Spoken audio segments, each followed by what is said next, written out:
আমাদের ঘরে বর্তমানে অনেক প্রয়োজনীয় একটা জিনিস হলো স্টোর, সাথে আরো প্রয়োজনীয় জিনিস হলো একটা লং মিরর, সাথে আবার একটা ড্রেসিং টেবিলও আমার অনেক বেশি প্রয়োজন। সবকিছু মিলে আমি কি করতে পারি এটাই আমি বুঝে পাচ্ছিলাম না। যেহেতু আমার স্টোরেজও দরকার, লং মিররও দরকার, বেশ কিছু ফার্নিচারের দোকান ঘুরলাম, দেখলাম সেই সব দোকানে আয়নাগুলো হয় অনেক চিকন, আবার ফার্নিচারের দাম হয় অনেক বেশি। কি করব কোনো মতেই বুঝে পাচ্ছিলাম না। তো সেই মুহূর্তে আমার মাথায় আসলো, আমি যদি একটু বুদ্ধি খাটিয়ে কাস্টমাইজ ডিজাইন করে কিছু বানিয়ে নেই তাহলে কেমন হয়।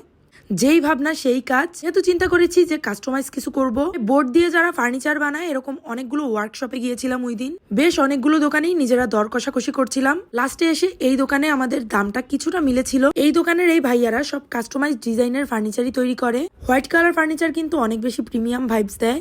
বর্তমানে ভ্যানিটি বা সুন্দর ফার্নিচার মানেই কিন্তু হোয়াইট কালার। তো আমি সিদ্ধান্ত নিলাম যে আমাদের ফার্নিচারটা করবো আমরা একদম ব্ল্যাক। তো যাই হোক, আমি কিন্তু আমার ডিজাইনটা কিছুটা পিন্টারেস্ট থেকে আইডিয়া নিয়েছিলাম, আর কিছুটা আমার নিজের মাথা থেকেও। তো সবকিছু মিলে যে আমার জিনিসটা বানাবে তাকে আমি সুন্দর মতো ডিজাইনটা বুঝিয়ে দিচ্ছিলাম, এবং অ্যাডভান্সের বেশ কিছুটা টাকাও দিয়ে এসেছিলাম দোকানে।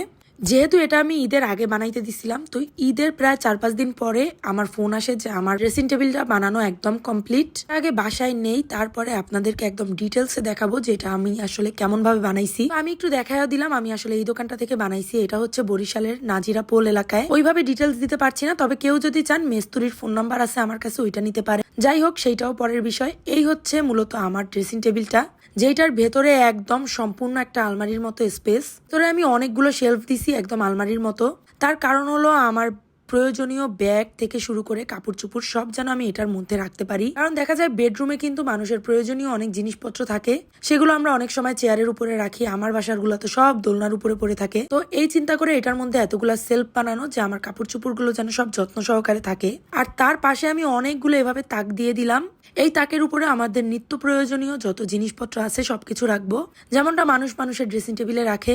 এইদিকে আমি নিচে ছোট্ট আরো একটা ড্রয়ার দিছি, ওইটার মধ্যে আবার আরো 2টা তাক দিছি। তো আমি আসলে দরজা সিস্টেম দিছি, তার কারণ হলো ড্রয়ার সিস্টেমের থেকে আমার কাছে দরজা সিস্টেমটা বেশি ভালো লাগে। এখন দেখাচ্ছি যে আয়নার মধ্যে দিয়ে আমার ওই সানসেটের উপরের ফুটেজ গুলো দেখতে কত বাজে হচ্ছে। যদিও আমরা ড্রেসিং টেবিলটা এখানে রাখবো না, এখান থেকে চেঞ্জ করে অন্য জায়গায় রাখবো। আপাতত এখানে রেখেই আমি মোটামুটি ভিডিও করলাম। এটা কিন্তু আমি কেনা দামের থেকে অনেক কম খরচে বানাইছি। এই ফার্নিচারটা কিন্তু দোকানে কিনতে গেলে এর দাম অনেক বেশি হবে, কারণ এর থেকে অনেক চিকন আয়না দিয়ে আমি অনেক ফার্নিচার দেখে আসছি।